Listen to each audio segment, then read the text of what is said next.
Me habían dado permiso. No sé qué ha pasado, está habiendo algún problema con las salas, se estaba comentando.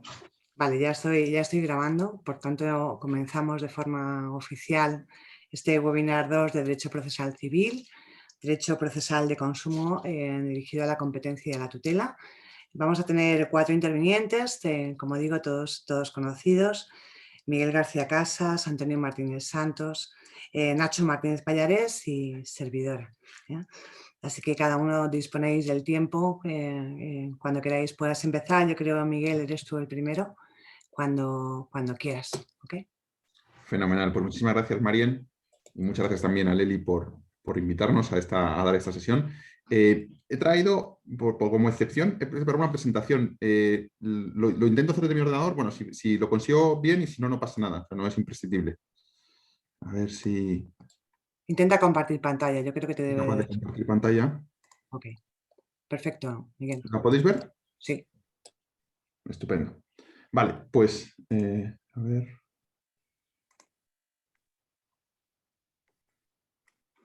Vale, perfecto. Bueno, pues por lo que veo la tenéis aquí delante, o sea que estupendo.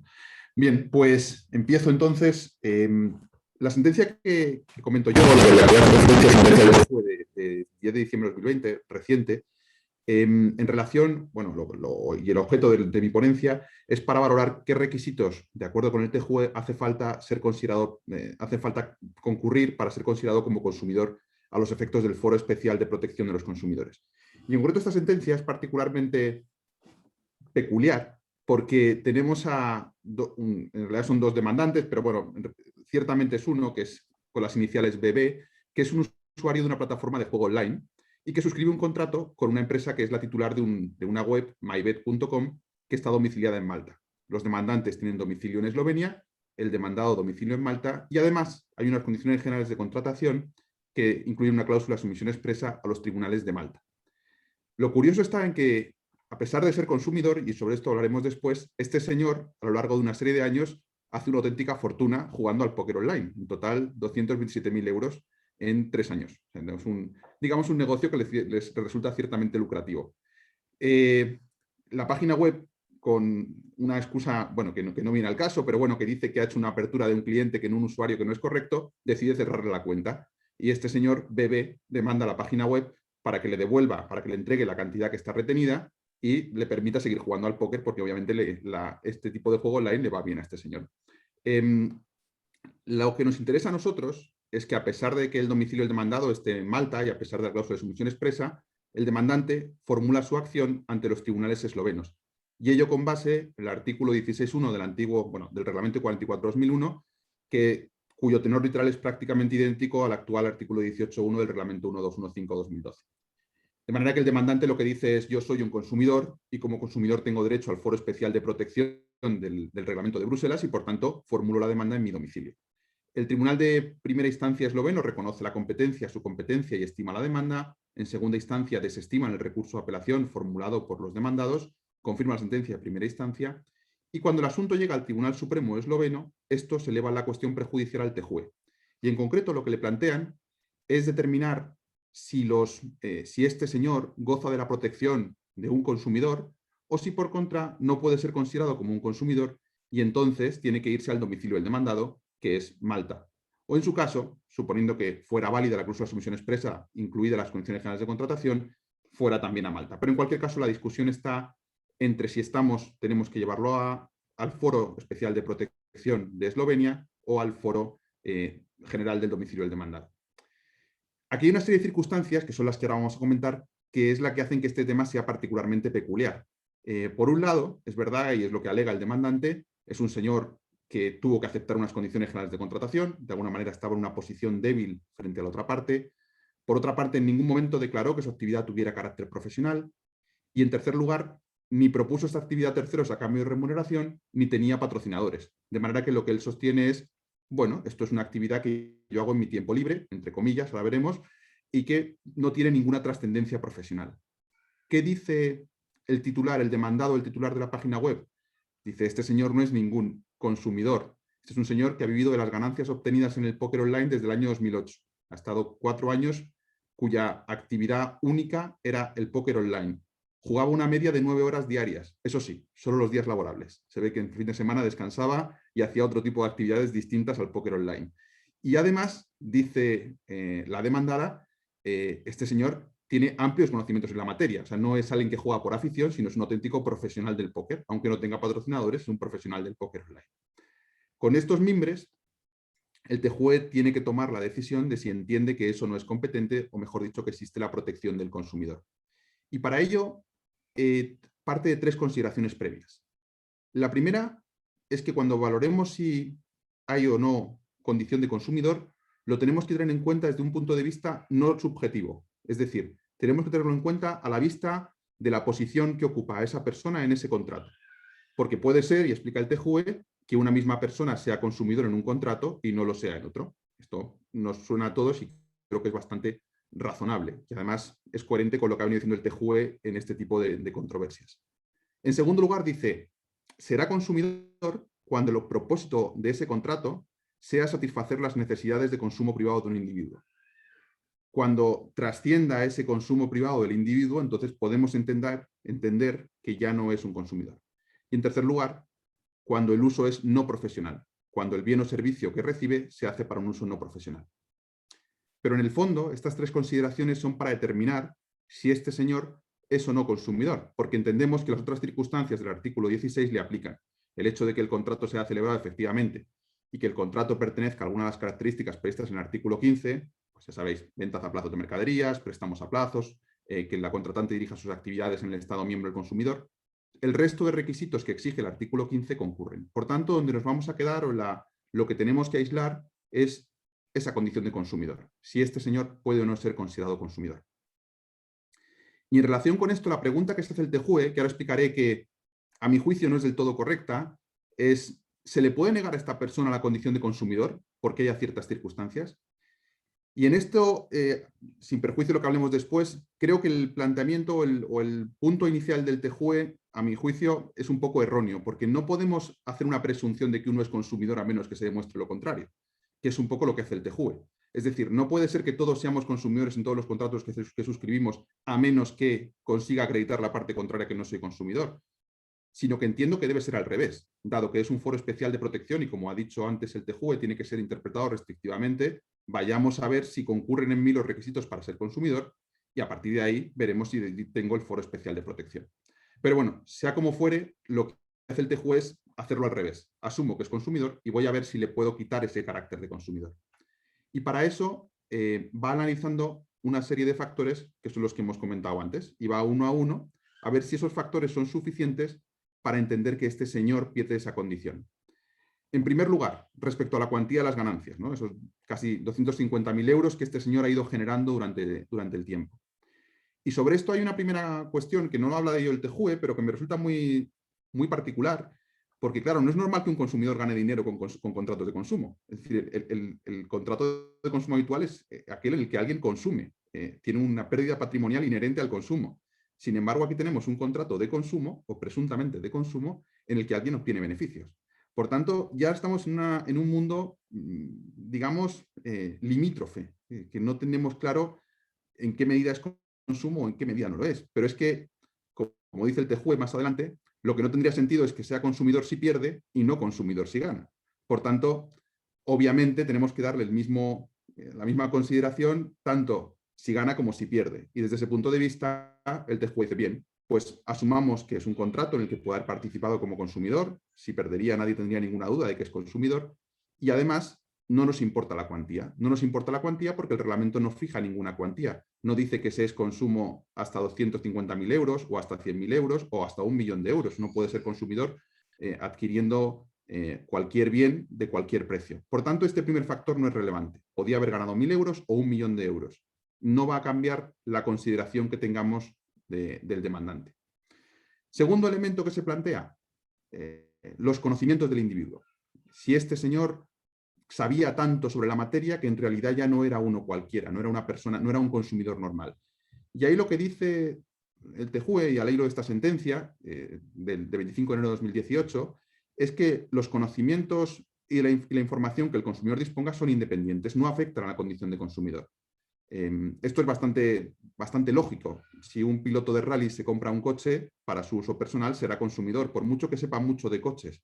Del mismo modo, si un informático adquiere un ordenador para uso personal, será consumidor a sus efectos. El hecho de tener muchos conocimientos sobre el objeto del contrato no le priva a uno de su condición de consumidor. Porque es que además, lo contrario sería aceptar que la consideración de consumidor es de carácter subjetivo. Es decir, que al final uno es o no es consumidor en función de si sabe mucho o no sabe mucho sobre un tema. Lo cual también nos llevaría a entender que hay ciertos profesionales que, aunque sean profesionales por la actividad que desarrollan, en realidad no deberían serlo, porque no tienen conocimientos de esa actividad. Pensaba, y esto perdonar que me escape un poco, pero es el ejemplo de un famoso que monta un bar sin saber de bares. Es el hecho de que uno no sepa de la actividad hostelera no le priva de la condición de operador económico. Pues exactamente al revés con los consumidores. El tercer tema que se plantea el TJUE, ¿cómo ha evolucionado la relación contractual? Porque esto tiene que ver con si esto empezó como una afición y poco a poco fue derivando en una auténtica actividad profesional, quizá ha ocurrido que al principio fuera consumidor y después dejara de serlo para ser un profesional. Y en esto lo que dice el TJUE es una cuestión más de hecho y por eso no se mete. Dice, no hay constancia, en la instancia, no hay constancia de que el uso haya dejado de ser profesional o sea distinto al principio que al final. Por tanto, en este asunto no me meto. Obviamente, si en un momento determinado, por ejemplo, hubiera empezado a ofrecer los servicios a terceros, obtener remuneración por esa actividad, tener patrocinadores o darse de alta como profesional de este asunto, obviamente habría perdido esa condición de consumidor. Pero como eso no ha quedado acreditado, ahí no me meto. Y el cuarto punto, que para mí es el más relevante, y es donde yo creo que se producen las consideraciones más relevantes del TJUE, es en cuanto a la regularidad. El famoso le dedica 9 horas al día los días laborables de lunes a viernes y si no son fiestas de guarda. Lo que dice el TJUE, y esto es lo que para mí es importante, es que a la hora de valorar la regularidad o no de la actividad, lo que tenemos que hacer es entender el concepto de consumidor no de un modo, el concepto de consumidor a los efectos de este reglamento no se puede entender de un modo autónomo al concepto de consumidor en relación con otra normativa de la Unión Europea. Es decir, tengamos el mismo tratamiento para el consumidor a los efectos del Foro Especial de Protección que tenemos para el consumidor, por ejemplo, con la Directiva sobre los Derechos de los Consumidores, la 2011/83, con la Directiva 2005/29 relativa a las prácticas comerciales desleales de las empresas y sus relaciones con los consumidores, o con aquella otra jurisprudencia del TJUE en las que ha hablado sobre qué es consumidor y qué no es consumidor. Y como este es el criterio interpretativo y es el criterio que nos tiene que servir para lo demás, lo que hace el TJUE es irse a otras sentencias del tribunal en el que se ha interpretado el concepto de consumidor para ver si este matiz, este factor de la regularidad concurre o no concurre. Y cita en concreto una de 4 de octubre de 2018, sentencia Kamenova, en la que lo que hace, en aquel caso, el tribunal es describir aquellos factores que caracterizan la actividad del profesional. De manera que lo que viene a decir es, oiga, si usted no es comerciante, de acuerdo con estas circunstancias, entonces va a ser consumidor. ¿Cuáles son las circunstancias que indicaba la sentencia Kamenova? Actuación planificada, venta con fines lucrativos, el vendedor dispone de información y competencias técnicas relativas a los productos, cuál es el estatuto jurídico del vendedor, si vende en línea vinculada a la actividad profesional del vendedor, si está sujeto a IVA, en fin, una serie de condiciones o de características. Y entre ellas está precisamente la regularidad. Pero lo que viene a decir el tribunal aquí, y este es el punto, la clave de todo, es el hecho de que usted encaje en una de estas no significa que automáticamente tenga que ser calificado como consumidor o como comerciante. De hecho, aunque en este caso es verdad que la regularidad es una nota propia de la actividad del comerciante, yo entiendo que usted no es comerciante por el resto de notas o de requisitos asociados a su actividad. Para mí, y esto entre una pequeña crítica a esta valoración, creo que no todo es blanco o negro, es decir, no creo que todo tenga que ser una disyuntiva consumidor o comerciante, porque puede haber una multitud de contratos o relaciones contractuales en las que una parte no sea consumidor y tampoco comerciante. Es decir, esto creo que no tiene que ser interpretado como si usted no encaja en comerciante, entonces es consumidor, porque puede no ser comerciante y sin embargo tampoco ser consumidor. Nos pasa permanentemente. Creo que hay esa interpretación a sensu contrario que hace el TJUE para mí es un poco arriesgada, porque además llega al callejón sin salida en el que se encuentra, que es que no sabemos si hay que cumplir toda la lista que dice Kamenova, solo algunas, o incluso cumpliendo solo algunas, ni siquiera, porque claro, al final está haciendo o caes en el baúl del comerciante o caes en el baúl del consumidor. En definitiva, y al final esto es lo que concluye la sentencia, aunque haya regularidad, la actividad desarrollada por el demandante no da lugar a venta de bienes ni a prestación de servicios. Y para eso es lo determinante. Si no hay venta de bienes ni prestación de servicios, entonces no estamos ante una actividad que se pueda entender protegida como consumidor. Respecto a esto, creo que es una conclusión peligrosa, porque si nos centramos únicamente en si hay venta de bienes o prestación de servicios, podemos acabar considerando consumidores a personas que están muy lejos de esa condición. Por ejemplo, será considerado como consumidor una persona especialista en mercados financieros, un trader, que se dedique todo el tiempo de su vida a administrar su patrimonio invirtiendo en bolsa. Esa persona, según este criterio del TJUE, sería considerado consumidor, porque como no da lugar a la venta de bienes y una prestación de servicios, pues automáticamente va a ser consumidor. Para mí, la determinación, y con esto acabo, con esto termino, es que, o para mí la idea clara es que, en primer lugar, que tenemos que partir, y esto creo que es muy acertado, de la interpretación que se ha dado al concepto de consumidor en otros reglamentos de la Unión Europea y que ha hecho el Tribunal de Justicia Europea al hilo de otras directivas. En segundo lugar, creo que la idea que tenemos que sacar aquí es que ser o no ser consumidor no es cumplir con una serie de condiciones o un checklist, y si cumple con ese checklist es consumidor y si no es comerciante. Y en tercer lugar, creo que debe ser el criterio interpretativo que nos sirva para el futuro. Se es consumidor en función de la posición contractual y en concreto a lo que tenemos que atender, y es lo que se tiene que discernir, es si se encuentra una posición de inferioridad. Si se encuentra una posición de inferioridad, entonces, de acuerdo con la sentencia de 3 de octubre de 2013, debe considerarse el más débil y jurídicamente menos experimentado que aquel. En ese caso sí es cuando tenemos que darle la protección, pero creo que el criterio no tiene que ser tan objetivo, sino que tiene que atenderse al caso concreto para valorar si en el caso concreto existe o no esa inferioridad. Y creo que he conseguido ajustarme al tiempo, Marian. No me ha sonado la alarma.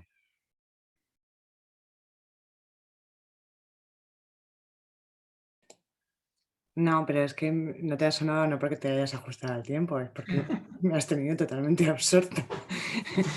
Te has ajustado totalmente, Miguel. Estaba bromeando.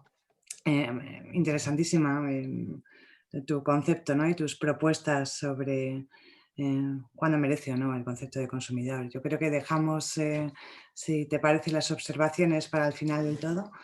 Yo tengo aquí algunos apuntes y seguimos con la siguiente ponencia, que es la del profesor Antonio Martínez Santos, también querido amigo y compañero de la Universidad Francisco de Vitoria. Nos va a hablar de un tema, otro de los grandes temas, ¿no?, en materia de consumo.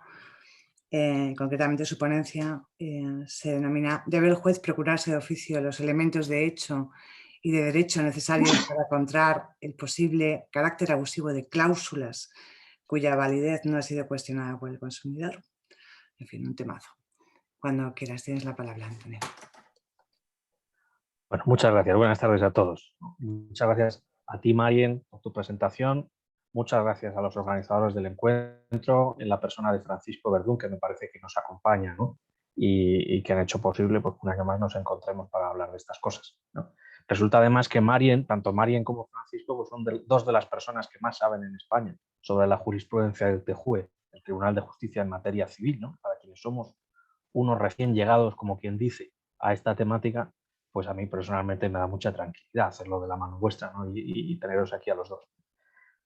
Bueno, como no disponemos de mucho tiempo, voy a omitir prolegómenos introductorios, ¿no? Porque el control de oficio yo creo que estaréis todos ya cansados de hablar del control de oficio, ¿no? Y voy a empezar directamente contando lo que sucedió en esta sentencia del Tribunal de Justicia de 11 de marzo de 2020. Bueno, pues a finales de 2007, la señora Lindner, consumidora, celebra con su banco, un contrato de préstamo hipotecario denominado en divisas, ¿no? Que entre otras incluía unas cláusulas en las que el banco se reservaba el derecho de modificar unilateralmente el contrato. Casi 5 años más tarde, la señora Lindner demanda al banco solicitando que se declare la nulidad de esas cláusulas, pero la demanda se desestima. Después de una serie de vicisitudes procesales, varios recursos de apelación, sobreseimiento, que no voy a detallar ahora para no alargarme demasiado, porque además tampoco son relevantes para el comentario de la sentencia, pues resulta que en un momento dado se devuelve las actuaciones al juez de primera instancia y el juez decide suspender el procedimiento y plantear varias cuestiones prejudiciales al Tribunal de Justicia. En el auto planteando las cuestiones, el juez dice que se le está obligando a examinar de oficio 3 cláusulas que la consumidora no ha impugnado, concretamente las relativas a la certificación notarial de los hechos, a las causas de resolución unilateral del contrato y a determinados gastos a cargo del consumidor. La duda que se le planteaba al juez era hasta qué punto tenía que examinar de oficio el posible carácter abusivo de cláusulas que no se han cuestionado en la demanda y, en el fondo, hasta qué punto el juez está vinculado por las pretensiones del consumidor, ¿no? Porque según el juez húngaro, de la jurisprudencia anterior del Tribunal de Justicia se desprendía que el control de oficio está justificado cuando el consumidor desconoce sus derechos o cuando se abstiene de ejercerlos por los gastos que conlleva, pero en aquel caso eso no había ocurrido y además en Hungría, lo mismo que en España, la intervención de abogados es preceptiva en esta clase de procesos. Bueno, pues en esta sentencia el Tribunal de Justicia aprovecha para hacer una síntesis completa de su jurisprudencia sobre el control de oficio, añadiendo algún matiz relativamente novedoso, como diré luego.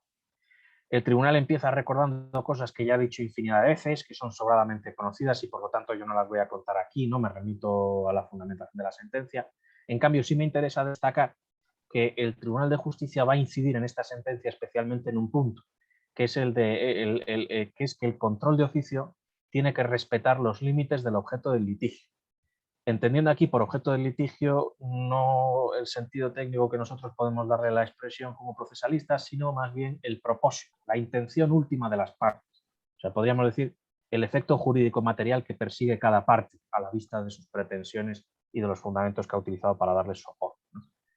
Es decir, si la demanda se refiere solamente a una parte de cláusula del contrato, en principio el juez no estaría obligado a ir más allá. En caso contrario, se vulnerarían el principio dispositivo y el neutra petita, es decir, el deber de congruencia. Bueno, pues en esta sentencia, como digo, el Tribunal de Justicia hace hincapié precisamente en esta característica, ¿no? Y dice que aquí de lo que se trata en definitiva es de evitar que las pretensiones del consumidor se vean desestimadas por medio de una resolución que acabe adquiriendo fuerza de cosa juzgada, cuando esas pretensiones se hubieran podido estimar de haber sabido el consumidor que podía invocar el carácter abusivo de cualquiera de las cláusulas del contrato, ¿no? Es decir, la idea es hay que evitar que las normas procesales en materia de preclusión y de cosa juzgada acaben perjudicando materialmente al consumidor que ha sido víctima, valga la expresión, de comportamientos abusivos por parte de un profesional.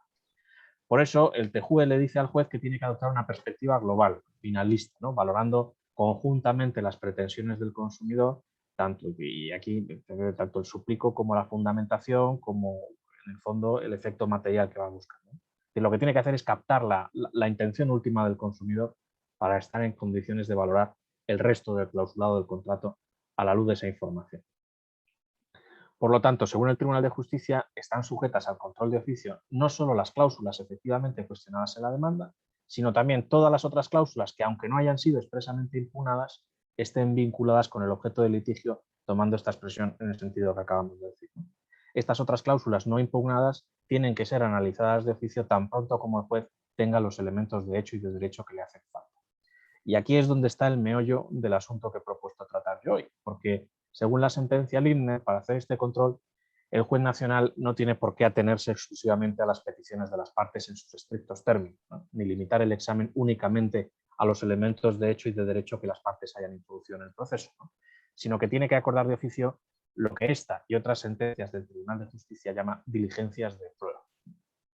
Entonces, según el Tribunal de Justicia, lo primero que tiene que hacer el juez nacional es determinar si la cláusula sospechosa está efectivamente comprendida en el ámbito de la aplicación de la directiva, ¿no? Es decir, a grandes rasgos, tiene que determinar que se trata de una cláusula no negociada individualmente, que figura en un contrato entre un consumidor y un profesional y que no es un mero reflejo de una norma imperativa, ¿no? Los artículos 1 y 3 de la directiva de las cláusulas abusivas que son conocidos a todos, ¿no?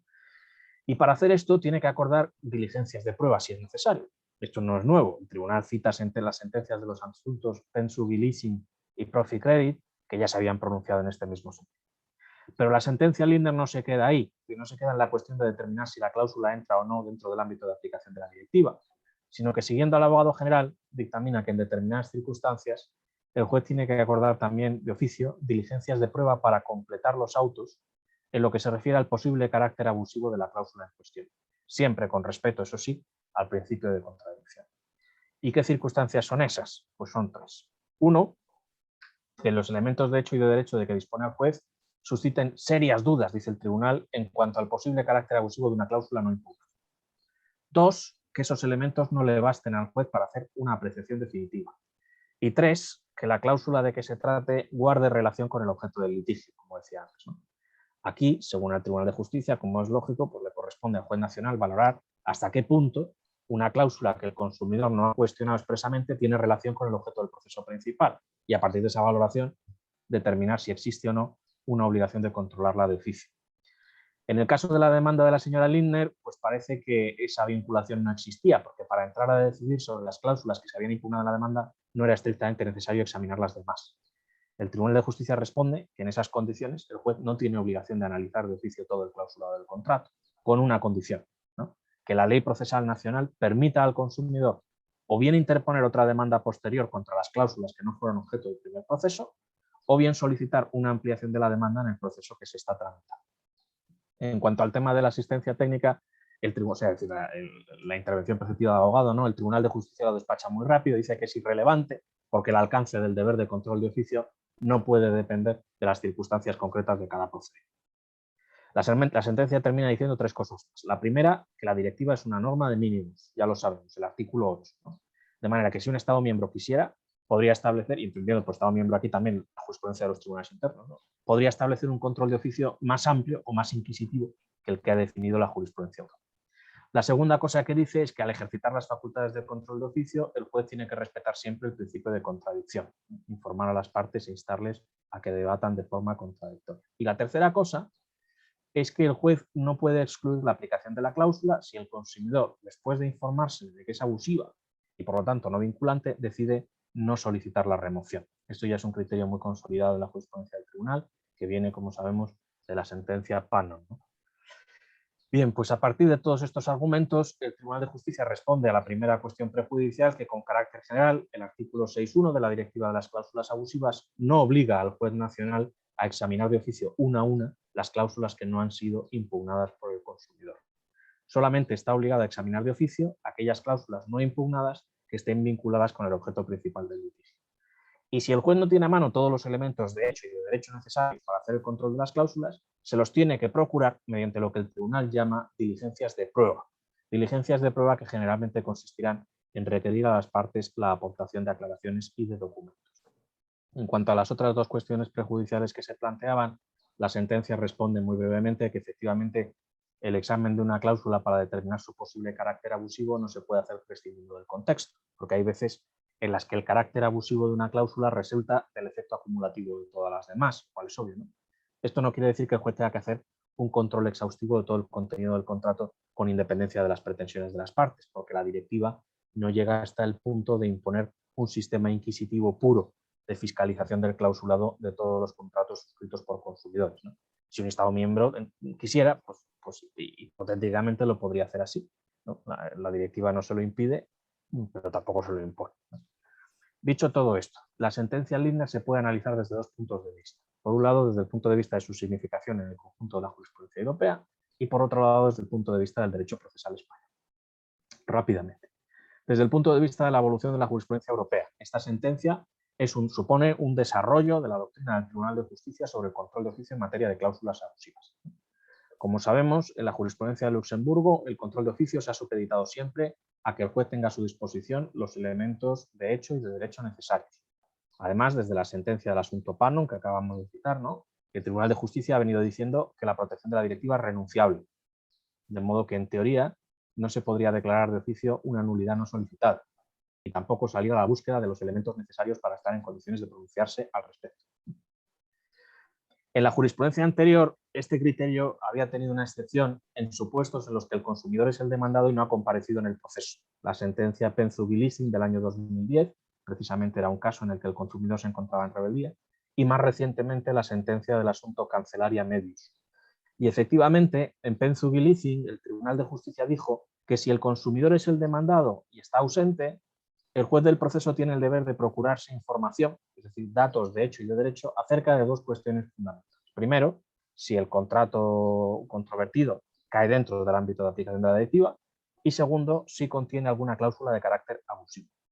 Esto mismo luego se repitió en otras sentencias en contextos diferentes, pero siempre de forma un poco protocolaria y sin constituir nunca el fundamento del fallo.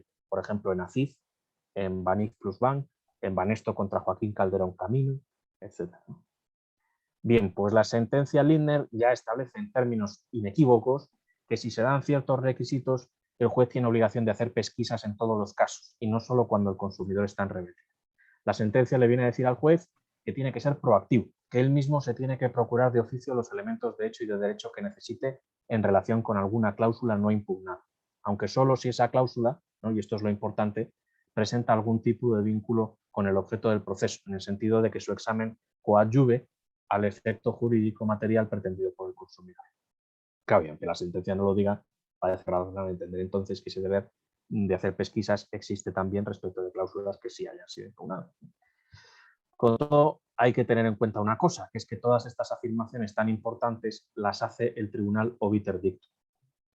La sentencia Lindner dedica varios párrafos a esta cuestión de la investigación de oficio, pero en realidad esto ni se había planteado en las cuestiones prejudiciales ni tampoco tenía nada que ver con el problema de fondo, que era más bien el de si hay que entrar a analizar de oficio cláusulas que no guardan relación con las pretensiones de las partes. Parece que de alguna manera el Tribunal de Justicia aprovechó para volcar en esta sentencia algo que llevaba dentro y que le parecía importante declarar, ¿no?, aunque no tuviera ninguna relación aparente con las cuestiones prejudiciales que había planteado el juez húngaro. Hasta aquí la sentencia del asunto Lindner. ¿Y qué pasa en España? En España, hace no mucho, la Sala Primera del Tribunal Supremo ha tenido oportunidad de pronunciarse sobre un asunto parecido al de Lindner, además, pocas semanas antes de la sentencia del Tribunal de Justicia. Me refiero concretamente a la sentencia de la Sala Primera de 23 de enero de 2020, en un recurso de casación contra una sentencia de la Audiencia Provincial de Valencia. En aquel caso, dos personas habían demandado a un banco pidiendo que se declarasen abusivas una serie de cláusulas de un contrato de préstamo hipotecario, ¿no?, concretamente una supuesta cláusula suelo que luego se vio que no era tal, una cláusula de intereses moratorios y otra de comisiones por cambio de condiciones y posición deudora. La demanda se desestima parcialmente y en el recurso de apelación contra la sentencia los demandantes alegan, entre otras cosas, que el juez de lo mercantil tenía que haber declarado de oficio la nulidad de la cláusula de vencimiento anticipado, que no se había cuestionado en la demanda. En esta sentencia de 23 de enero de 2020, el Tribunal Supremo reitera su jurisprudencia anterior sobre el control de oficio de las cláusulas no negociadas individualmente, ¿no?, tal como la había expuesto en la famosa sentencia del Pleno de 23 de diciembre de 2015, y dice una cosa muy importante, que es que el control de oficio se tiene que hacer en cualquier tipo de procedimiento judicial. Es decir, no solo en la ejecución forzosa, no solo en el monitorio, sino también en los declarativos ordinarios. Pero solo, y esta es la clave, cuando la cláusula de que se trate sea relevante para resolver las pretensiones formuladas por las partes, ¿no?, aunque el consumidor no la haya cuestionado expresamente en el proceso. Y dice también que en estos casos el control de oficio se tiene que hacer tanto si es el profesional quien ha demandado al consumidor como si es al revés, o sea, cuando es el consumidor quien demanda al profesional. El Tribunal Supremo no llega a decir que el juez tenga que investigar de oficio, pero sí especifica que la apreciación del carácter abusivo de la cláusula no negociada y tampoco impugnada tiene que realizarse con respecto a los principios de audiencia y contradicción, que es algo en lo que ha insistido también siempre la jurisprudencia de Luxemburgo. Según la Sala Primera, en el supuesto al que se refería este recurso de casación no se cumplían los requisitos porque la cláusula de vencimiento anticipado era independiente de las cláusulas impugnadas, es decir, no hacía falta tenerla en consideración para pronunciarse sobre el carácter abusivo de las cláusulas contra las que se dirigía la demanda. Podríamos decir que no había una relación de prejudicialidad entre ellas. El Supremo cita la sentencia de Luxemburgo en el asunto OTP Bank y recalca que el control de oficio se tiene que producir en conexión con la pretensión del consumidor y no en abstracto o con independencia de esa pretensión. Bueno, pues en esencia esto, como se ve, se corresponde y se alinea más o menos bien con lo que más tarde declararía el Tribunal de Justicia en Lindner, ¿no?, pero habría que hacer quizá algún matiz importante y voy terminando. El primero es que a la hora de determinar si existe conexión entre una cláusula no impugnada y la que es objeto del proceso, el criterio del Tribunal Supremo parece que es más formalista que el del Tribunal de Justicia. Parece que el Tribunal Supremo exige una relación de prejudicialidad estricta, mientras que el Tribunal de Justicia se inclina por un enfoque global de conjunto que atiende más al resultado económico perseguido por las partes y al posible efecto acumulativo de las cláusulas del contrato, ¿no?, más que a la prelación lógica que puede haber entre ellos. Luego, el Tribunal Supremo no alude a las posibles facultades del juez para procurarse de oficio los elementos de hecho y de derecho necesarios. Y la verdad es que no es lo mismo que el juez tenga que pronunciarse exclusivamente sobre la base de los materiales de que dispone que facultarle para recabar más información, lógicamente. Por último, El Tribunal Supremo insiste en una idea que a mí me parece acertada, que es la figura del abogado. En cambio, para el Tribunal de Justicia, como hemos visto, la intervención del abogado no es un dato relevante en este ámbito. Acabo. Como se ha podido ver, la sentencia del asunto Lindner reafirma la jurisprudencia sobre los deberes de control de oficio del juez en los procesos sobre cláusulas abusivas, pero la lleva incluso un poco más allá, estableciendo que el juez tiene obligación de hacer pesquisas si no dispone de los elementos de hecho y de derecho que necesita, ¿no? Tanto a la hora de determinar si el contrato está sujeto a la directiva, como a la hora de analizar si una determinada cláusula es abusiva. Son cosas que la legislación vigente en España no contempla expresamente a día de hoy. Es verdad que puede entenderse que tienen cobertura normativa implícita en esa previsión genérica del artículo 83 de la Ley General para la Defensa de los Consumidores y Usuarios, cuando dice que el juez, previa audiencia de las partes, declarará la nulidad de las cláusulas abusivas incluidas en el contrato. De todos modos, seguramente convendría adaptar y codificar esta jurisprudencia en nuestro derecho para mayor seguridad jurídica y sobre todo para una mejor protección de los derechos de los consumidores. Y voy a terminar aquí porque no me quiero extender más. Pido perdón porque posiblemente me haya pasado unos minutos del tiempo porque se me ha olvidado poner el cronómetro al empezar y agradeciendo a todos vuestra paciencia. Muchas gracias a ti, Antonio. Muy interesante. Luego te voy a saltar a preguntas porque me han surgido muchísimas. La verdad es que sí. Muy interesante. Yo creo que además hay un giro de tuerca respecto de lo que hasta ahora venía manteniendo el Tribunal Supremo, ¿no? Muy bien, no intervendré más. A continuación tiene la palabra Nacho Martínez Pallarés, que es profesor asociado de Derecho Procesal de la Universidad de Murcia, que es prácticamente está hermanada con la Universidad Complutense. Nos va a hablar de proceso civil y negociación obligatoria por disposición judicial, oxímoron o solución. Es que cuando quieras tienes la palabra, Nacho.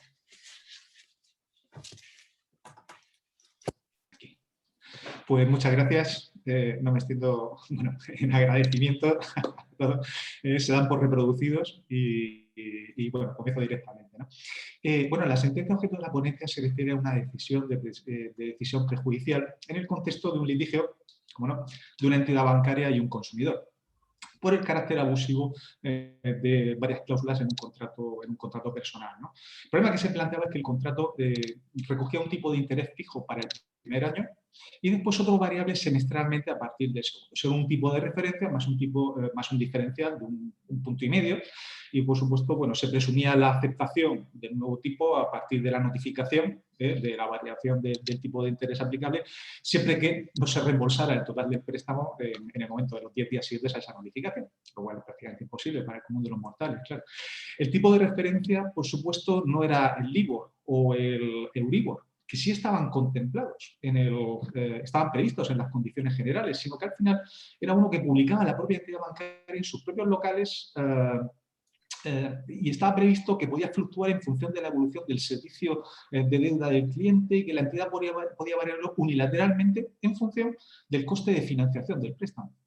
Claro, el prestatario demandó la nulidad radical de la cláusula. Eso es la que se refería al tipo de interés variable porque permitía al banco modificarlo arbitrariamente y porque la aplicación de índices objetivos como era el LIBOR o el LIBOR o el Euribor pues era meramente voluntaria para la entidad, ¿no?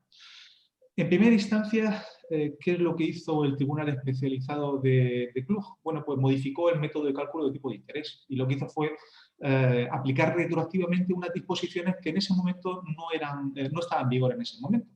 Se declara nula la cláusula, pues aplicó una legislación que no está en vigor, ¿no? Se entró en vigor con posterioridad y la entidad financiera, por supuesto, apeló.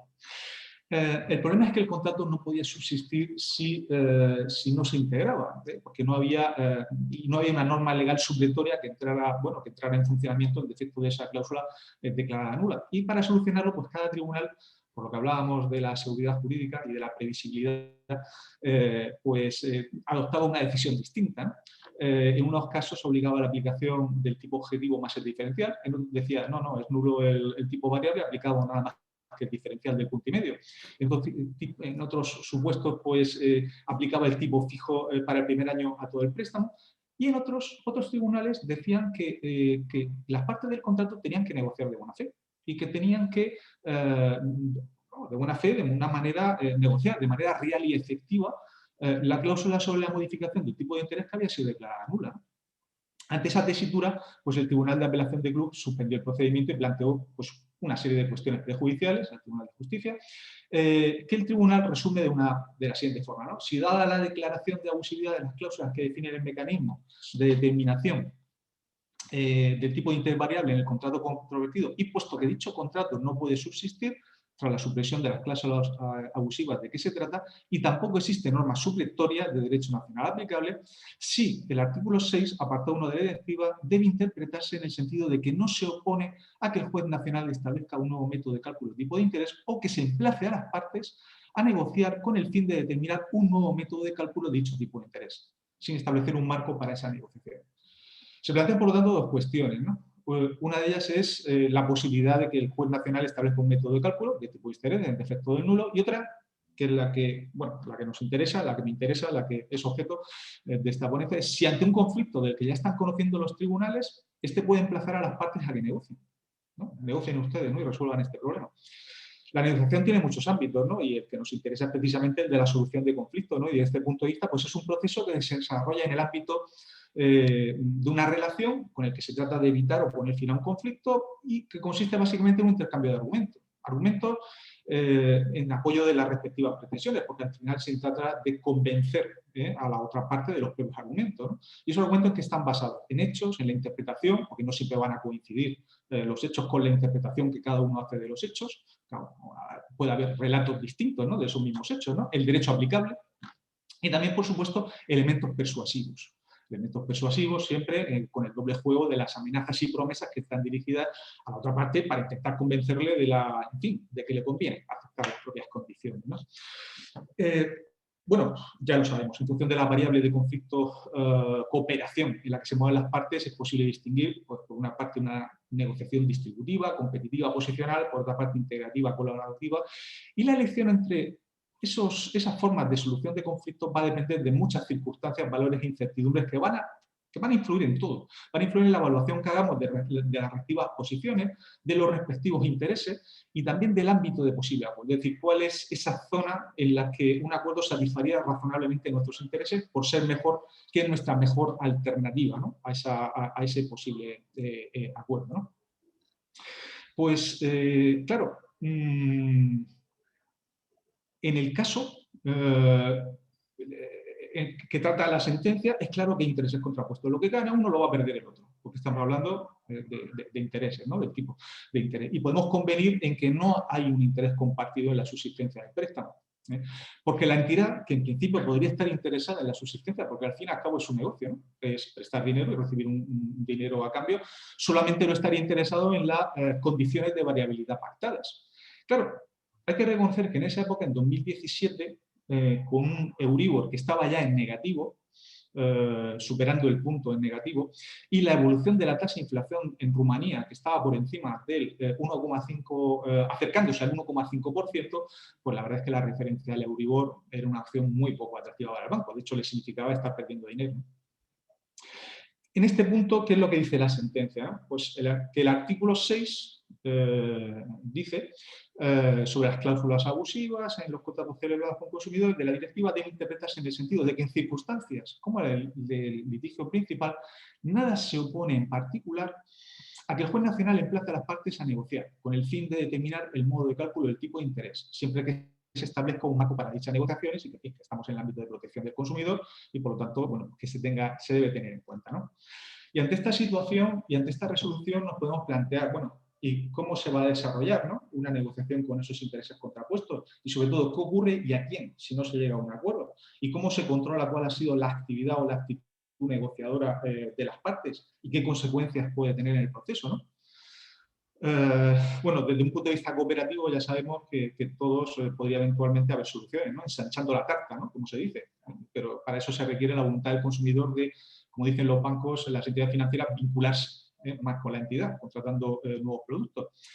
Pero hay que reconocer que en buena parte el interés compartido en la subsistencia del contrato, ya trascendiendo el caso que nos ocupa, puede surgir de diferentes factores, ¿no? Ya hemos comentado algunos, las incertidumbres sobre los hechos y el derecho aplicable, la valoración judicial muy importante en toda una serie de materias que están sufriendo una rápida evolución en estos últimos años, Bueno, en primer lugar, como consecuencia de la crisis de la burbuja inmobiliaria, después como consecuencia de la crisis del COVID, después, en fin, hay todo un conjunto de circunstancias de conflictos, de litigios a los que los tribunales tratan de dar respuesta, ¿no? Y están suscitando una fuerte evolución, ¿no? Bueno, pues todo eso influye, ¿no? Pero también, y es lo importante, ¿no? A lo mejor, por las inducidas por la propia intervención judicial, invitando a negociar.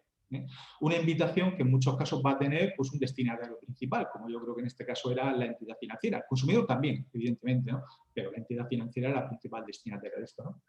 ¿Y cómo es posible imponer a las partes que negocien, ¿no? La negociación es en principio voluntaria. Dos partes bueno, pues no van a acordar si una no quiere, ¿no? Pero dicho eso, también hay que reconocer que con los incentivos adecuados es posible forzar no solo una negociación, sino también los términos de la misma. Y que ese tipo de negociaciones pues, no están desconocidas en nuestro ámbito. De hecho, no es práctica infrecuente en el ámbito penal o en el de familia. Entonces, esta es una materia sobre la que se ha debatido mucho, se ha hablado mucho, sobre todo en el ámbito de la derivación obligatoria a mediación, pero también a arbitraje, a conciliación, a negociación asistida por terceros neutrales, negociadores profesionales, en el ámbito de los Core Language Program de Estados Unidos, ¿no? Y mutatis mutandis, pues es aplicable también a la negociación, por supuesto, porque la negociación está en el fondo de todo, ¿no? Y bueno, pues si por un lado hay autores que afirman que el principio de voluntariedad de las partes tiene que ceder ante el interés público en liberar recursos de los tribunales, reduciendo el número de asuntos de los que estos conocen, un argumento que lo hemos escuchado repetidamente, y llegan a admitir no solo la coerción a la mediación, es decir, que te inviten a ir, sino también la coacción en la mediación, porque dicen que al final bueno, por mucho que los mediadores intervengan y presionen, no tienen poder para terminar imponiendo una decisión a las partes, que al final, dicen, son libres para valorar sus alternativas y para acordar o no asumir las consecuencias. Claro, las consecuencias, ahí un poquito está el tema, ¿no? Porque también los hay otros autores que lo que dicen es que en teoría todo queda estupendo, que el papel lo aguanta todo, pero que en la práctica este tipo de modelo de resolución de conflictos, de invitaciones, ¿no? De carácter obligatorio, limitan seriamente la capacidad de los litigantes, ¿no? Para influir en cómo se resuelven sus disputas, se apartan del ámbito de aplicación de la aplicación general de ley y terminan sacrificando la justicia en el altar de la eficiencia.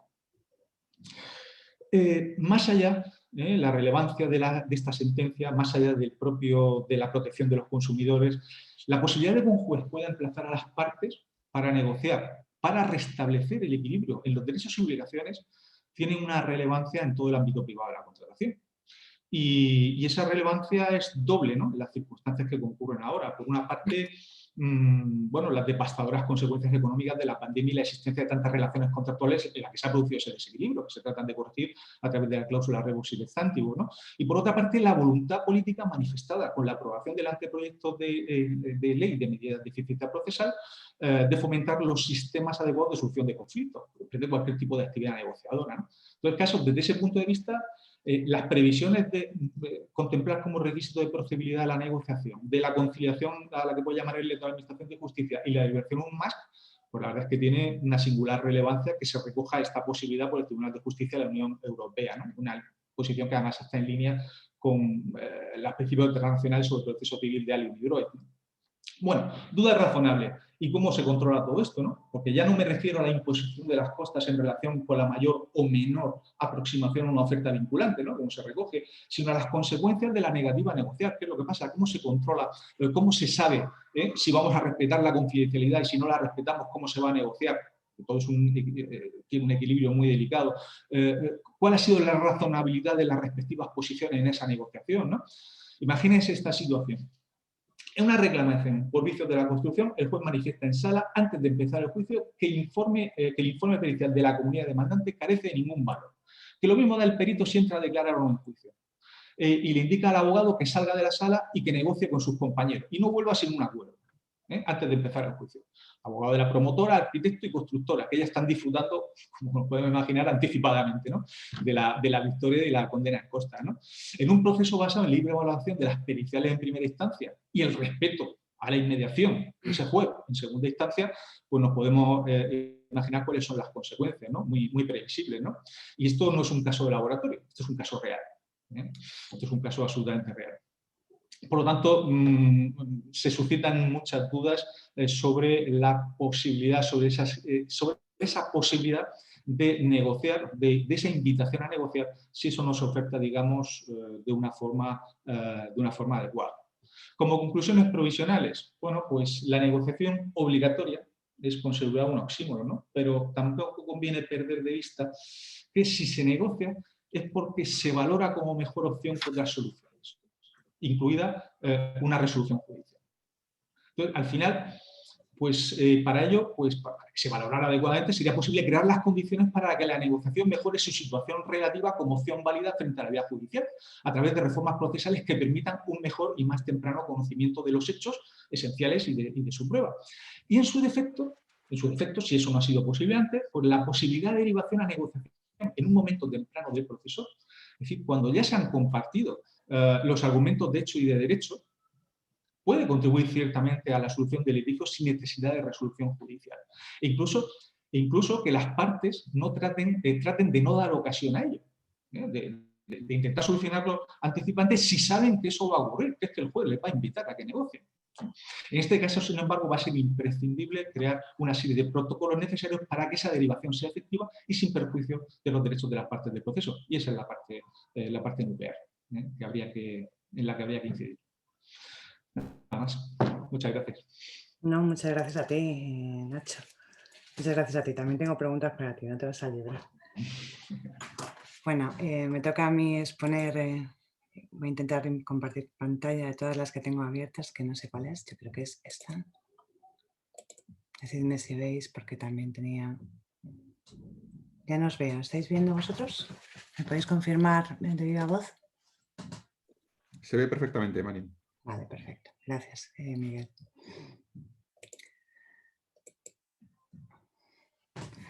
Bueno, yo he titulado así mi ponencia, la agonía del régimen legal de las costas y los procesos con consumidores. Ya os diré por qué o ya aclararé esta duda, ¿no? Lo cierto es que este verano pasado pues se ha dado a conocer una sentencia del Tribunal de Justicia de la Unión Europea, pues yo creo que ha sido la que más profusamente ha sido tratada tanto en los blogs jurídicos como en la literatura jurídica patria, y con razón, porque al fin y al cabo pues esa sentencia del Tribunal de Justicia daba respuesta, en primer lugar, a todas las interrogantes, no a todas, pero sí a buena parte de las interrogantes que se habían producido en nuestro sistema interno en relación con la llamada cláusula de gastos notariales, de gestoría, de impuestos de actos jurídicos documentados, etcétera, etcétera. Primera razón. Segunda razón, en ella el Tribunal de Justicia de la Unión Europea volvía por enésima vez a desautorizar a nuestra sala primera, esta vez en lo relativo a la comisión de apertura, en relación también con los préstamos hipotecarios. Y hay una tercera razón que provocó que esa sentencia fuera profusamente comentada, que es que el Tribunal de Justicia por fin admitía expresamente, aunque condicionadamente, ¿no?, que la acción de resarcimiento normalmente acumulada a una acción declarativa de nulidad de una cláusula abusiva podía estar sometida a prescripción delictiva. Obviamente me estoy refiriendo a esta sentencia, la sentencia del Tribunal de Justicia de la Unión Europea de 16 de julio de 2020. Lo que ya no es tan obvio, o por lo menos no ha sido tan comentado, es que esta sentencia también supuso una revolución en materia de costas, y en este sentido, en los procesos con consumidores quiero referirme. Y en este sentido, pues me ha parecido una sentencia muy interesante, ¿no? Justamente para clarificar esa situación de agonía que sufre nuestro ordenamiento jurídico en materia de costas a raíz de los procesos con consumidores. Para ello comienzo diciendo que bueno, pues esta sentencia de 16 de julio de 2020 trae causa del planteamiento de 15 cuestiones prejudiciales, ni más ni menos, 2 de ellas planteadas por un juzgado de primera instancia de instrucción de Ceuta, en las 13 restantes por un juzgado mallorquín, un juzgado balear, y de esas 13, que son aquí las que interesan, vamos a fijarnos justamente en la duodécima, en la penúltima, que fue la relativa a las costas. Pero antes vamos a ver los hechos en que se desenvuelve el planteamiento de estas cuestiones prejudiciales, y para ello hay que remontarse al año 2000. En el año 2000 Un consumidor, CY, ¿no?, realiza un contrato de préstamo garantizado con hipoteca con la entidad CaixaBank que contenía dos estipulaciones. Una de esas estipulaciones era relativa a la comisión de apertura y en este sentido repercutía sobre el prestatario los gastos propios de la comisión de apertura. Una segunda estipulación era toda la relativa a la cláusula de gastos de constitución y cancelación de hipoteca que igualmente repercutía en el prestatario. Esto, como digo, fue en el año 2018, años más tarde. Nuestro consumidor CY, alentado efectivamente por toda la situación que se había producido a partir de la sentencia 2013 cláusula suelo, promueve una acción de declaración de nulidad frente al juzgado de primera instancia número 17 de Palma de Mallorca, poniendo de manifiesto, entre otras cosas, la posible abusividad de estas cláusulas. Y en el seno de ese proceso es cuando la titular del juzgado plantea esas 13 cuestiones prejudiciales al Tribunal de Justicia de la Unión Europea. Los principales interrogantes, ya os lo decía, ¿no?, pues se concentran en la comisión de apertura y en ese sentido la titular del juzgado ponía en solfa, ¿no?, la interpretación del Tribunal de Justicia, Supremo de sustraer, ¿no?, la comisión de apertura del control de abusividad. Decía, no, esto es algo que no se refiere al objeto principal del contrato ni es algo que automáticamente supere el control de transparencia, y además ponía en tela de juicio las cláusulas de gastos, ¿no? Pero lo que aquí interesa no es la adecuación de la directiva a una cierta interpretación jurisprudencial, sino, como os decía, la pregunta duodécima, que era la relativa a las costas. Y en esta cuestión, como os digo, no estaba en solfa la interpretación de los tribunales acerca de tal o cual estipulación contractual o cláusula predispuesta, sino el propio régimen legal. Y en este sentido, lo que hacía, y así se lo trasladó al Tribunal de Justicia, lo que hizo la titular del juzgado mallorquín fue plantearle al Tribunal de Justicia la adecuación a la Directiva 93/13, artículos 6.1 y 7.1, pero sobre todo al principio de efectividad, al principio europeo de efectividad, de nuestro régimen legal de costas y concretamente del artículo 394. Fijaos aquí que pongo oficialmente y oficiosamente. Y lo hago así porque después de consultarlo en la RAE he visto que conductistamente no existe. Pero este es un ejemplo más de que la cuestión prejudicial estaba totalmente preparada para obtener una respuesta concreta del Tribunal de Justicia de la Unión Europea. Y prosperó. Prosperó porque justamente el Tribunal de Justicia de la Unión Europea aceptó del todo el planteamiento de la cuestión prejudicial y se diría además que por partida doble. Porque por un lado, refutó a CaixaBank, en este caso, insisto, demandada, refutó el hecho de que lo relativo a las cláusulas, o mejor a las condenas, a la condena en costas, no era una cuestión exclusiva de los Estados, no era una cuestión propia del principio de autonomía procesal. Dicho de otra forma, el Tribunal de Justicia de la Unión Europea sostuvo su competencia para una cuestión que en abstracto está íntimamente ligada, ¿no?, al ámbito de la legalidad propia de los Estados, como son ni más ni menos que las costas procesales. Por tanto, desechó ese óbice de admisibilidad que oponía CaixaBank y dijo que el asunto era de su competencia. Pero en relación con el fondo, y esto es lo más importante, lo que llegó a decir el Tribunal de Justicia de la Unión Europea es que efectivamente la Directiva 93/13 y el principio europeo de efectividad se oponían a un régimen como el nuestro, esto que permite imponer, o mejor dicho, que no permite imponer las costas al profesional allí donde ha habido una estimación parcial. Allí donde ha habido una estimación parcial. Dicho de otra forma, lo decidido en cuanto al fondo es que nuestro artículo 394.2 se oponía al principio europeo de efectividad.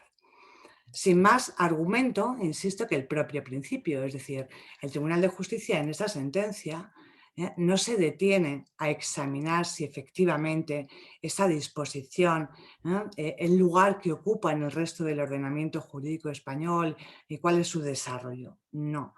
da el análisis por hecho, insisto, y considera que el 394.2 es totalmente contrario al principio europeo de efectividad. Recalco, esta es una sentencia a la que no precedieron conclusiones del abogado general y a más que dirían los catalanes, que fue precedida por unas observaciones escritas de los servicios jurídicos de la Comisión Europea en la que se decía justamente lo contrario. Por tanto, es una sentencia que se aparta del criterio de la Comisión Europea, que era partidario de sostener que nuestro artículo 394.2 es perfectamente compatible con el principio europeo de efectividad. Bien, después de esta sentencia, pues evidentemente las repercusiones comenzaron enseguida a hacerse notar desde el punto de vista jurisprudencial. Y en este sentido, lo vamos a ver, la sentencia de 16 de julio de 2020 lo que hizo fue perpetuar lo que ya antes era un cisma jurisprudencial. Lo que ocurre es que ese cisma jurisprudencial no se ceñía acerca de si el 394.2 era compatible o no con el principio europeo de efectividad, sino que sobre lo que se ceñía, recordemos que es lo que estaba en juego era el principio de cláusula de gastos, es cuando estamos ante un supuesto de estimación parcial o cuando estamos ante un supuesto de estimación sustancial. O de otro modo, cuando hay que aplicar el principio de vencimiento, el criterio de vencimiento objetivo, estimación sustancial, y cuando en cambio cada una de las partes paga sus costas y las comunes a mitad. Y en esto las audiencias provinciales utilizaban los criterios más variopintos, insisto, cláusula de gastos. A veces se fijaban en criterios cuantitativos, en el importe, otras veces en criterios cualitativos, en los conceptos, en los gastos. Me han estimado la notaría, la mitad de los gastos en notaría, etc. Junto a estos dos criterios, ¿no? Fundamentales, unas pocas audiencias, concretamente la Audiencia Provincial de Palma y la Audiencia Provincial de Palencia, lo que hacían o lo que entendían es que el 394.2 pues no se adecuaba, en su opinión, a las exigencias del principio de efectividad y por tanto no se podía aplicar en el proceso de consumidores. Hombre, no es que la Audiencia Provincial de Palma o de Palencia fueran visionarias en este sentido. Es que por aquel momento el Tribunal Supremo, la Sala Primera, ya había dictado una sentencia en el año 2017 en el marco de las cláusulas suelo, en que había dicho esto mismo respecto de otras excepciones o de otra excepción al principio de vencimiento. Es decir, en esta sentencia de pleno 419/2017, lo que había dicho el Tribunal Supremo, la Sala Primera, es que efectivamente no se puede aplicar la excepción de serias dudas de hecho o de derecho en la cuestión o en los casos de procesos con consumidores, porque eso creaba lo que él denominó un efecto disuasorio inverso, en el bien entendido. El Tribunal Supremo nos vino a decir, hombre, si usted está estableciendo que en un proceso de consumidores el consumidor se tiene que arriesgar cuando mínimo o cuando menos a pagar sus propias costas procesales, sus gastos de representación y defensa, esto obviamente disuade al consumidor y por tanto es contrario al principio europeo de efectividad. Este fue el razonamiento. Esto, como digo, fue el cisma anterior a CaixaBank. Con posterioridad a CaixaBank, pues las coordenadas se van aclarando un poco y también se constriñen en número. Antes hemos visto que había tres coordenadas, la jurisprudencia, estimación parcial, estimación sustancial y el criterio residual, ¿no? de las audiencias provinciales de Palencia y de Palma de Mallorca. Cuando recae CaixaBank, en el verano pasado, pues la jurisprudencia comienza a posicionarse.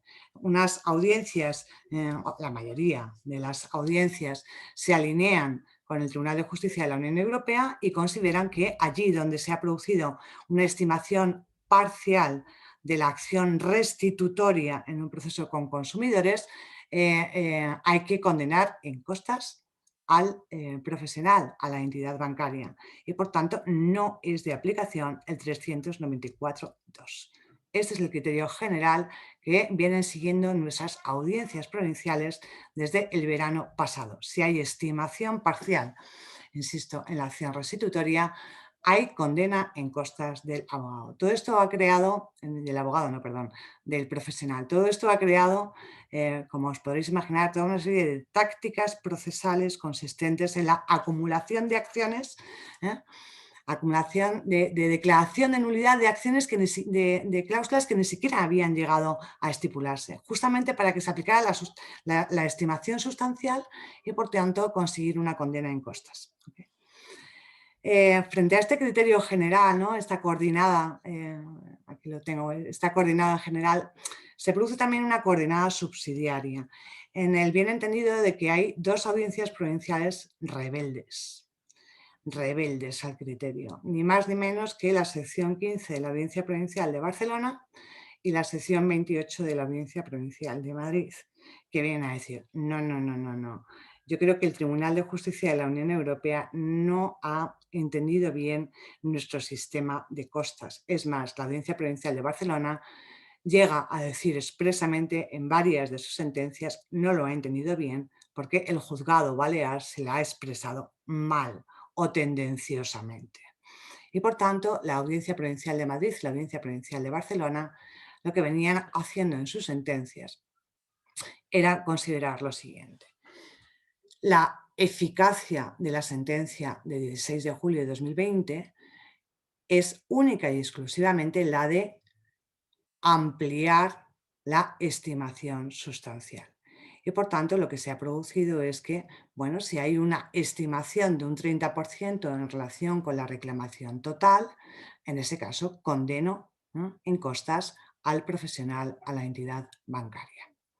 En cambio, si en relación con la acción restitutoria existe una desestimación total o una desestimación en una cantidad muy mínima, entonces sí aplico el 394.2 y por tanto no impongo las costas al profesional. Este es el criterio que venían manteniendo, por tanto la Audiencia Provincial de Barcelona, la Audiencia Provincial de Madrid se manifestaban totalmente a favor de la vigencia y de la aplicación del 394.2 en materia de procesos con consumidores, o lo que es igual, se manifestaban en favor de que no siempre se le impusieran las costas a la entidad bancaria, no en los supuestos de estimación parcial. Bien, hasta enero de este mismo año. En enero de este mismo año, el Tribunal Supremo ha acabado con lo que propiamente había sido una jurisprudencia contradictoria. Y ha acabado de la forma más civilina posible, porque ha dictado una sentencia en la que no se ha expresado con la suficiente contundencia sobre si hay que aplicar el artículo 394.2 o no al proceso con consumidores. Simplemente lo que hizo fue, como un obiter dicta, también debe estar muy de moda, decir que en los supuestos de estimación parcial de las pretensiones pecuniarias de un consumidor, en ese caso siempre debe ser condenada la entidad financiera. Y a partir de esta sentencia, incluso aquellas audiencias provinciales que eran rebeldes, la Audiencia de Madrid y la Audiencia de Barcelona, pues han claudicado. Y como veis, ahora la coordenada es única y por tanto nuestros tribunales coinciden en que el artículo 394.2 no se comparece con el principio europeo de efectividad y por tanto no se aplica al proceso con consumidores. Basta con que se estime la acción de declaración de nulidad de una cláusula por abusiva para que se condene en costas a la entidad financiera. Comprenderéis, por lo que acabo de decir, que haya elegido ese título para la ponencia, porque estamos realmente ante una situación agónica de nuestro régimen legal de costas. Tenemos uno, que para nuestro Tribunal Supremo, desde el año 2017 en materia de cláusula suelo y posteriormente en multidivisas, ha aplicado la doctrina de que el artículo 394.1 de la Ley de Enjuiciamiento Civil, es decir, el criterio según el cual si existen serias dudas de hecho o de derecho, no hay condena en costas, no se aplica. Esto es lo que se dice desde el año 2017. Tenemos dos que el Tribunal de Justicia de la Unión Europea en esta sentencia del verano de 2020 ha venido a decir que el 394.2 tampoco se aplica a los procesos con consumidores, una sentencia que ha sido ratificada de aquella manera por la Sala en Pleno del Tribunal Supremo en enero de este mismo año. Lo que viene a decir que es que en los procesos con consumidores solamente opera el principio de vencimiento y por tanto no el resto de inflexiones que se prevén en nuestro ordenamiento jurídico. Y luego está el filo de la navaja, que es que actualmente pende sobre el Tribunal de Justicia pues la última de las morenas, ¿no? Que es el juzgado de primera instancia número 49 de Barcelona. Este verano también planteaba una cuestión prejudicial poniendo en tela de juicio si el límite del tercio del artículo 394.3 en materia de costas era contrario o no al principio de efectividad. En tanto, pues que se consideraba que constreñir a esa cantidad de un tercio lo que podía ser resarcido al consumidor podría operar ese efecto disuasorio en relación con los procesos con sus consumidores. Y hasta aquí mi explicación. Entonces yo creo que estamos en este sentido, soy de la opinión de que esto ha llegado a una situación que es prácticamente insoportable. Creo que es una situación que además no se comparece con la seguridad jurídica. Ha salido además a colación mucho esta tarde. Y yo creo que, guste o no, antes o temprano tendremos que realizar una modificación de la ley de enjuiciamiento civil, no sé si para dedicar un capítulo entero a los procesos con consumidores. No puede ser que tengamos pues lo que propiamente son unos monstruos en proceso monitorio o en ejecución dineraria, ¿no? Que realmente lo que hacen es frustrar la finalidad con la que fue concebida, ¿no? Pues esos procesos especiales, en el caso de las costas, es clarísimo que la razón de ser, ¿no? De las excepciones al principio del vencimiento objetivo. Y creo que eso solamente se puede salvar mediante una reforma legal que dé seguridad jurídica a lo que viene diciendo el Tribunal de Justicia en materia de control de oficio, insisto, recursos, principios dispositivos, incongruencia, costas y así a lo largo, etc. Nada más, hasta aquí mi intervención y comenzamos el diálogo. Si se ha apagado esto, yo creo que es así. Ok. Bueno, pues si os parece, comenzamos el turno de preguntas. Nos queda un poquito, pero yo creo que tiempo hay para ello. ¿Alguien se anima a romper el fuego?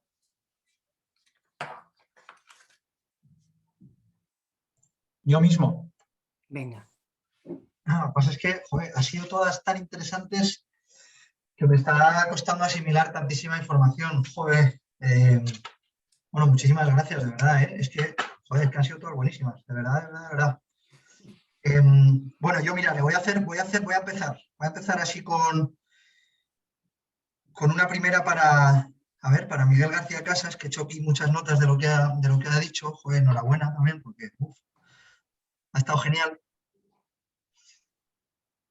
Que quería, bueno, es una reflexión y realmente no es para lucirme ni muchísimo menos, pero me ha hecho mucha ilusión porque has comentado la sentencia de Schrems de 2018, que es una de la saga que yo os comentaba, que esto es como la Guerra de las Galaxias. Pues igual, pues la que ha comentado Miguel sería básicamente el Imperio contraataca, y la que he contado yo sería el Retorno del Jedi, que es la última, ¿no?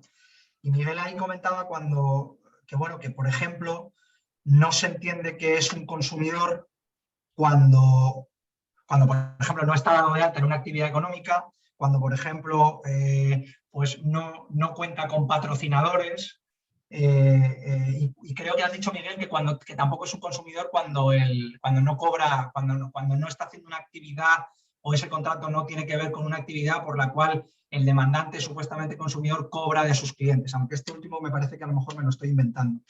Precisamente en la sentencia Schrems 3, que es la de 16 de julio del 2020, Miguel ha comentado la de 2018, se pone de manifiesto que Maximilian Schrems es un abogado que está yendo contra Facebook y está patrocinado por una marca de perfume. a la cual es lo que se llama el funding litigation, el third party funding litigation, mete dinero a esta empresa para ir contra Facebook a cambio de que, si luego hay una condena contra Facebook dineraria, el patrocinador se queda con el 20% de los emolumentos. Y aún así, en la sentencia de julio de 2018 que comenta Miguel, se entendió que Maximilian Schrems estaba actuando como un consumidor contra Facebook, sin importar que sea un abogado especialista en el objeto del procedimiento, porque es un abogado que se dedica a la protección de datos, es un abogado que a la postre, yo creo que en esa sentencia que comentaba Miguel no, pero a la postre ha resultado ser patrocinado por empresas para ir contra Facebook, y aún así se entendió que podía hacer uso del artículo 16.1 del Reglamento de Bruselas 44/2001 para demandar a Facebook en Austria, que es donde él presenta todas las demandas contra Facebook Irlanda y las demandas contra el propio controlador de datos nacional irlandés. Y se entiende que es un consumidor y se le permite ese foro de protección especial del consumidor y se le permite demandar desde casa, sin tener que irse a Irlanda a demandar a Facebook Irlanda. Pero fíjate, o sea, la hiperbolización que hace el TJUE del concepto de consumidor la alarga hasta el extremo de entender que una persona que es experta, que está patrocinada, que se vende como un David contra Goliat, pero que es falso, porque realmente no es un David contra Goliat. Vale, porque sí, Facebook es Goliat, pero el otro no es un pobre muerto de hambre que está yendo ahí, que no tiene ni idea, que es un consumidor al que hay que proteger del todo. ¿De acuerdo? Entonces, pero aún así el TJUE alarga el concepto de consumidor. Y esa era una cuestión. Luego aprovecho y hago ya otra. Marian, ¿o no? ¿O hago esta? Sí. La segunda era para Nacho Martínez Pallares, que simplemente te quería decir que es súper interesante lo que has contado. Me ha encantado en particular el caso, que no sé si es un caso tuyo real, pero me da la sensación que sí, de la comunidad de propietarios demandante que presenta un informe y el abogado, entiendo que es el juez, no sé si en la audiencia previa, entiendo que en la audiencia previa, ¿no? En el juicio. En el juicio. Pues en el juicio directamente dice, oye, este informe pericial no hay por dónde cogerlo, por lo cual te convino a que te vayas fuera, hacemos un receso, como en las películas americanas, cosa que aquí en España pues no se ve, o no está previsto desde luego, aunque sí que es verdad que en la práctica se ve, yo también lo he visto. Vete a hablar con los clientes porque esto es que directamente, vamos, que es que te voy a dar sopas con ondas, con lo cual mejor que llegues a un acuerdo. Y te voy a hacer un comentario, fíjate, yo creo que eso al final se va a acabar imponiendo, es decir, la posibilidad de que el juez tenga un papel más activo en la audiencia previa para llegar a un acuerdo es que me parece absurdo que no se aproveche. A mí me pasó también en un pleito precisamente de vicios constructivos que el juez nos dijo, ahí en Castellana 278, que ya no hay juzgados, nos dijo, oye, iros fuera, llamar a vuestros clientes y llegar a un acuerdo porque esto realmente es que es un pleito que no me hagáis mirármelo. No sé si era por desidia al juez o porque se lo había mirado antes de la audiencia previa y realmente veía que iba a dictar una solución sanobónica, pero realmente es un trámite perdido. El de la audiencia previa es una formalidad que es que no lleva nada y está genial que los jueces lo aprovechen, aun a riesgo de que eso pueda dar problemas luego de recusación, de acusación de parcialidad, que no sé si es por donde iban tus tiros. Fíjate, Jesús, que si eso se hubiera producido en la audiencia previa, igual lo hubiéramos hablado, porque yo partía de posición ganadora por los precedentes. El problema es que se produjo cuando se produjo. Es decir, en la audiencia previa, yo he tenido también experiencia en la audiencia previa, estoy recordando ahora mismo una jueza que efectivamente no es que nos combinara a negociar, sino que hizo una labor de conciliación brillante, en el sentido de que nos hizo reevaluar nuestras respectivas posiciones en relación con lo que ella veía del procedimiento y que, bueno, resumidamente, que mi argumentación de que la venta de una finca de no sé cuantísimas hectáreas, el hecho de que hubiera en fin, deposiciones de porcino en una determinada zona que continuaba todo el terreno, en fin, que era un argumento bastante discutible, ¿no? Para resolver, en fin, para una reducción del precio. Estamos hablando de la época de la crisis económica, ¿no? Pero que la otra parte revalora también su posición respecto a la posible ejecución del proceso, ¿no? En el caso de que eventualmente considere una sentencia estimatoria. Bueno, eso es factible, ¿no? Y si lo hace, por eso hablaba de formas, ¿no? De cómo se va a hacer. En este caso, claro, justo antes del juicio y diciéndome delante de todos los compañeros, oiga, usted no tiene nada que hacer aquí. Claro, el único acuerdo posible fue en fin, el desistimiento sin costas y las costas por imposición judicial, que no hubiera costas procesales, claro. Porque, como, en fin, los compañeros se me lanzaron a la yugular, claro. Ahí no había negociación, quiero decir, las cosas no se pueden hacer así. Entonces, pues, claro, de las te formas. dejó muy vendido, pero si eso, por ejemplo, no lo sé cómo lo verías, que si se podría de alguna manera, ¿crees que se podría hacer de alguna manera para que los jueces promoviesen una negociación sin ser ellos, el juez, claro, no van a actuar ellos como mediadores, pero ¿crees que podría haber algún tipo de mecanismo a implementar en España para que se consiguiese eso? Pues yo creo que es una cuestión de formación en negociación y conciliación. Quiero decir, y al final se trata, yo creo que se trata de conocer bien, de conocer el caso, de conocer cuáles son los resortes y los puntos débiles y flacos para hacer una buena evaluación del caso y hacerlo reconsiderar a los letrados sin imponerles una situación antes de juicio. Y evidentemente yo creo que el lugar adecuado es la audiencia previa, efectivamente. Una vez que ya se conocen, si no se ha conseguido previamente, por medio de un conocimiento temprano de los hechos, que sí, que en otros ámbitos es conocido, ¿no? O por medio, por ejemplo, estoy recordando en el ámbito, por ejemplo,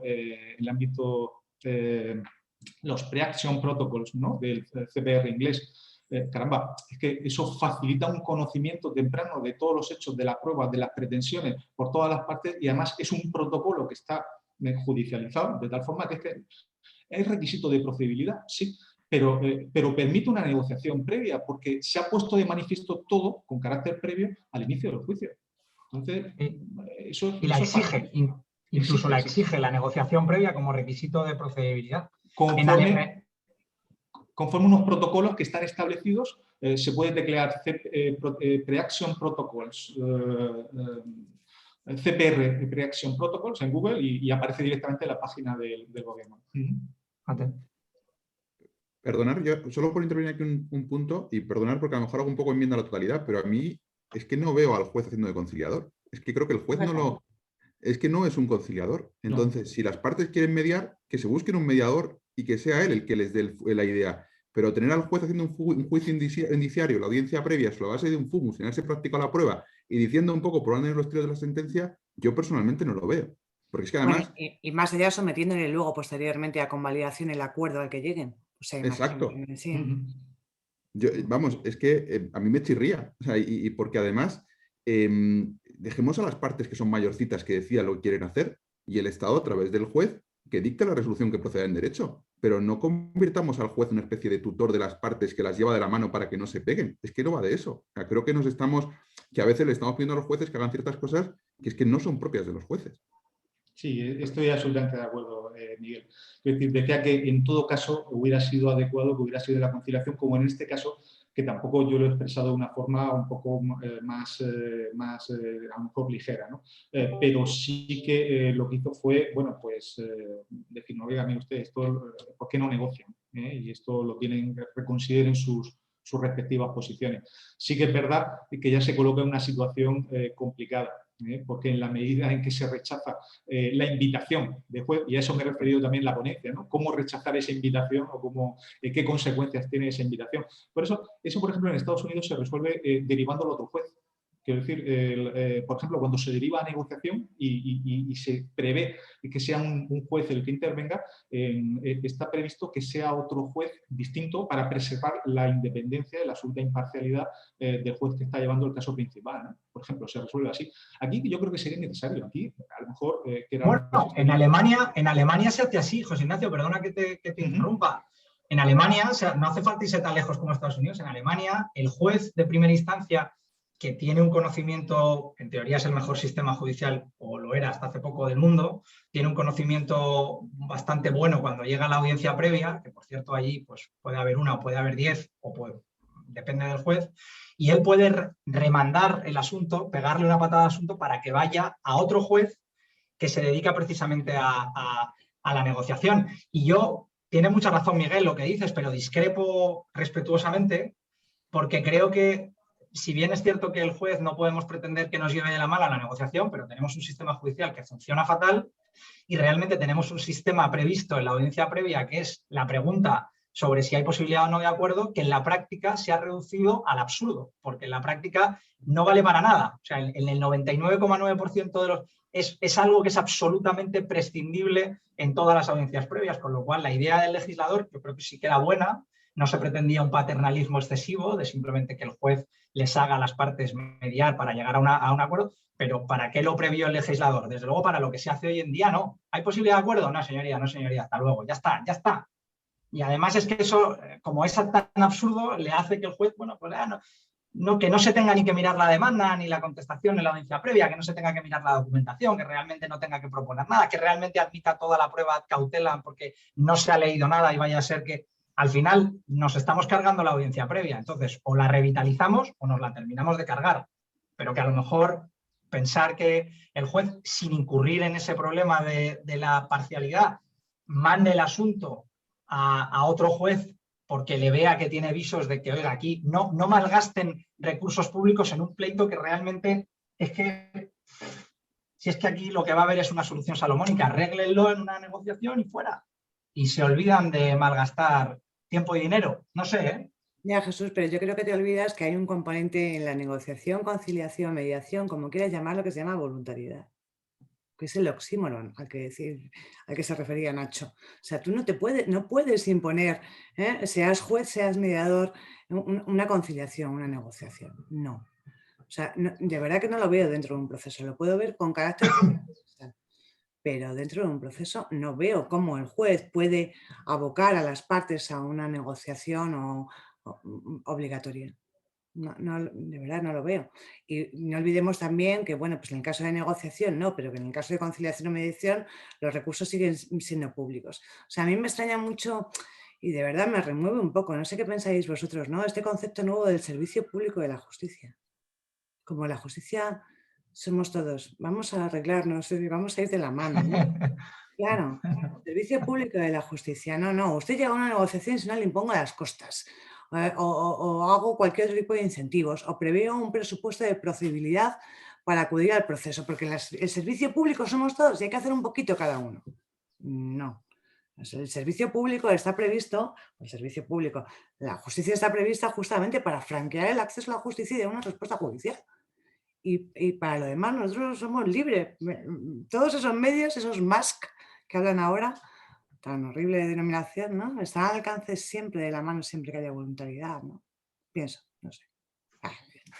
Perdonad. Quiero felicitaros, primero felicitaros a todos por vuestras ponencias que han sido interesantísimas. Y respecto de la cuestión que habéis hablado anteriormente, en mi opinión todo depende de las circunstancias del pleito. Es decir, hay pleitos que a las partes les falta un empujón para llegar a un acuerdo, pues no sé, el típico pleito de la división de cosa común. Es decir, que son tan complicados que el juez, si pone de su parte y trata de acercar a las partes, pues igual se resuelve o en la audiencia previa o incluso al principio del juicio. Evidentemente hay otros pleitos que no se pueden, que las partes están tan distantes que es imposible. Y evidentemente en ese caso pues tampoco hace falta que el juez tome un papel que va más allá de lo que le está atribuido, ¿no? Entonces, en mi opinión, va a depender siempre de las circunstancias del pleito que que tengamos entre manos. No sé cómo lo veis vosotros. Desde luego, en el caso, Francisco, en el caso en el que, por ejemplo, a mí me pasó, que me ha pasado una vez solo, las partes salimos de la audiencia previa y dijimos, nos miramos así y dijimos, bueno, pues vamos a dejarnos de tonterías, ¿no? Vamos a llamar a las partes y vamos a firmar un acuerdo. Y firmamos un acuerdo. Y el pleito se lo quitó el juez. No, insisto, no sé si fue por desidia o porque realmente veía que era pues una cuestión, bueno, pues que claramente no iba a resolver de una manera, oye, mitad y ya está. Al final estamos poniendo el caso en manos de un juez o de una juez que son profesionales, que tienen mucha experiencia y que si hubiese más jueces y se les diese la oportunidad de poder mirarse la documentación antes de la audiencia previa y se les diese también la posibilidad de entrar en un diálogo constructivo con las partes, que no es otra cosa sino lo que hacen en Alemania. Que yo no digo que tengamos que copiar en Alemania todo. De hecho, ya lo hemos hecho, porque nuestra LEC está clavada a la suya. Entonces, si les hemos copiado ya en el 90%, ¿por qué no les copiamos ya del todo? En teoría, su sistema es de los mejores del mundo. ¿Por qué? Porque tienen muchos jueces per cápita. También, de acuerdo. Pero también porque el juez tiene unas prerrogativas que, por ejemplo, el juez español no tiene.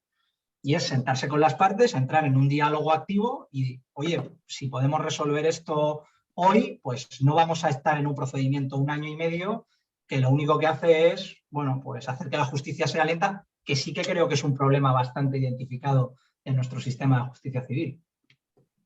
Es como, por ejemplo, salvando las diferencias, ¿no? el acto de conciliación, ¿no? En un solo, quiero decir, una conciliación en definitiva es una negociación. En un solo y breve acto se va a resolver, no se va a resolver nada, nunca se ha resuelto, por eso se eliminó en el año 84. Quiero decir, no puede servir. Lo que sirve es, quiero decir, un proceso, por ejemplo, una conciliación como se sigue, por ejemplo, en Inglaterra, en la que se utiliza el correo electrónico. Es un proceso de negociación que dura días, semanas o meses, dependiendo del caso. Y es un funcionario judicial el que va dirigiendo, va preguntando, va quiero decir, inquiriendo a las partes para acercar las posturas en un proceso de negociación. ¿Cómo se puede pretender en un solo breve acto que se solucione? Por lo que estabas comentando, Jesús. Se les da la oportunidad de, es decir, en los jueces en Alemania, has dicho antes, me parece, una audiencia previa o 7, ¿no? Lo que sea necesario antes de llegar al juicio. Pues a lo mejor. Interesante. ¿Tenéis alguna pregunta más que hacer? Yo haría, perdón, María, te haría una pregunta. Sí.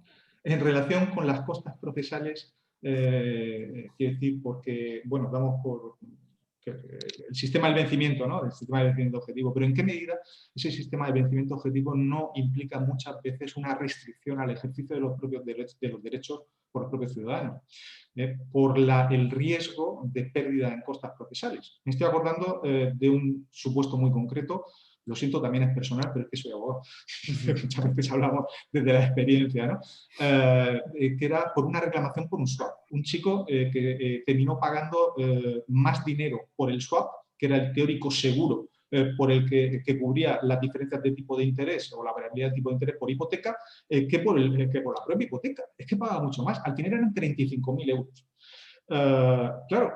Y yo justo el tránsito, cuando interpuse la demanda, por el tiempo que pasa, se va viendo la evolución, ¿no? Se produjo en el tránsito en el que no había ningún problema, hasta que de repente surgió una interpretación jurisprudencial de que había que interpretar el plazo de caducidad, había que interpretarlo desde el primer perjuicio que se había sufrido y lo identificaban con el primer recibo negativo, hasta que al final, eso fue lo que me pilló a mí.